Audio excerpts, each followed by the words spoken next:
Polytechnic course முடித்த மாணவர்களுக்கு வேலைவாய்ப்பு எந்தெந்த வகையில் உள்ளது அப்படிங்கிறத பற்றி இப்போ பார்க்கலாம். இப்போது பாலிடெக்னிக் அப்படிங்கனாவே தொழில் பயிலகம், பல தொழில்நுட்பத்தை பயிலக்கூடிய படிப்பு தான். இப்போது கட்டடவியல் பொறியியல், மெக்கானிக்கல் இன்ஜினியரிங், ஆட்டோமொபைல் வாகனங்கள் சம்மந்தமாக படிக்கிறது, அப்புறம் electronics and communication, computer technology, இது சார்ந்த தொழில் சார்ந்த படிப்புகளை சொல்லித்தரது தான் பாலிடெக்னிக் படிப்பு. அப்போ இந்த படிப்புகளை படிச்சிட்டோம் அப்படின்னா அது சார்ந்த நிறுவனங்கள், இப்போ வேலைவாய்ப்பு அதிகமாக இருக்கிறதே பார்த்திங்கன்னா தொழில் நிறுவனங்கள் தான்.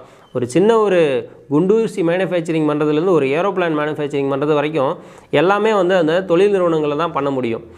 அப்போ அந்த தொழில் நிறுவனங்களுக்கு இந்த பாலிடெக்னிக்கில் இந்த படிப்பு படித்தவங்களை உடனடியாக வேலைக்கு அமர்த்திக்குவாங்க.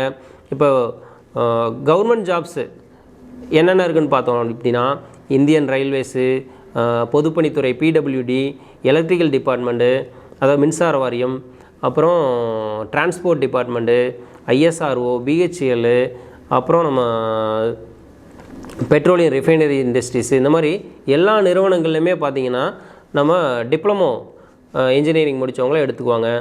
அதே போல் ப்ரைவேட் ஜாப்ஸ் பார்த்திங்கன்னா இப்போது சிவில் இன்ஜினியரிங் முடிச்சிருக்காங்க அப்படின்னா நம்ம கன்ஸ்ட்ரக்ஷன் கம்பெனிஸ் நிறைய இருக்குது.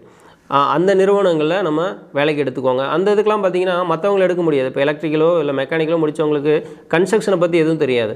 அப்போ அந்த சிவில் இன்ஜினியரிங் முடித்தவங்களுக்கு தான் அந்த ப்ரிஃபரன்ஸ் கொடுப்பாங்க. அதே போல் இப்போ ஒரு கார் தயாரிக்கிற நிறுவனங்கள் இருக்குது, இல்லை ஒரு உற்பத்தி நிறுவனங்கள் இருக்குது, அங்கே மெஷினரிஸ்லாம் இருக்குது அப்படின்னா அந்த ஜாபுக்கு பார்த்திங்கன்னா மெக்கானிக்கல் இன்ஜினியரிங், ஆட்டோமொபைல் இன்ஜினியரிங் படித்தவங்களை மட்டும்தான் எடுக்க முடியும். அதுக்கு சிவில் படித்தவங்களோ எலக்ட்ரிக்கல் படித்தவங்களோ எடுக்க முடியாது. அப்போ அந்த தனியார் நிறுவனங்கள் நிறைய இருக்குது. இப்போ கார் மேனுஃபேக்சரிங்லாம் பார்த்திங்கன்னா நம்ம தமிழ்நாட்டில் சென்னையில் எக்கச்சக்கமாக இருக்குது. ஃபோர்டு, நிசானு, ஹியூண்டாய், ஒரு நாளைக்கு பார்த்திங்கன்னா ஒரு 3000 கார்கள் உற்பத்தி ஆகுது.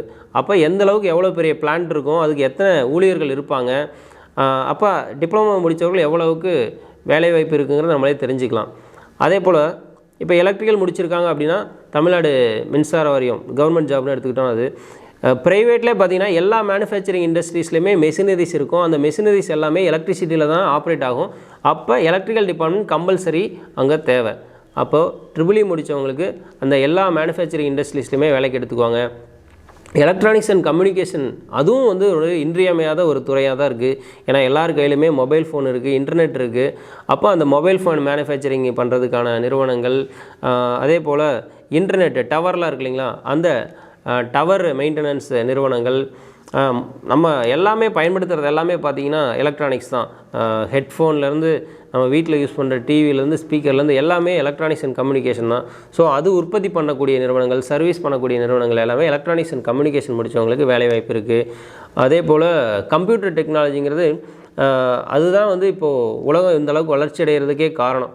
ஏன்னா இன்டர்நெட் இப்போ முதல்லலாம் பார்த்திங்கன்னா ஒரு 10-30 வருஷத்துக்கு முன்னாடியெல்லாம் ஏதாவது புக்கில் படித்து தெரிஞ்சுக்கணும், இல்லாட்டி எங்கேயாவது ப்ரௌசிங் சென்டரில் தான் போய் படிக்கிற மாதிரி இருக்கும். ஆனால் இப்போலாம் பார்த்திங்கன்னா இந்த இன்டர்நெட் வளர்ச்சி அடைஞ்சதுக்கப்புறம் பார்த்திங்கன்னா நம்ம மொபைல்லே எல்லாமே இன்டர்நெட்லேருந்து சர்ச் பண்ணி நம்ம தெரிஞ்சுக்க முடியுது. அதனால் வளர்ச்சி அந்த டிலே குறைஞ்சி வளர்ச்சி அதிகமாகிருச்சு. அப்போ அதுக்கான வேலைவாய்ப்புகள் நிறையா இருக்குது. சாஃப்ட்வேர் கம்பெனிஸ் நிறையா இருக்குது, ஹார்ட்வேர் சிஸ்டம் மேனுஃபேக்சரிங் கம்பெனிஸ் நிறையா இருக்குது.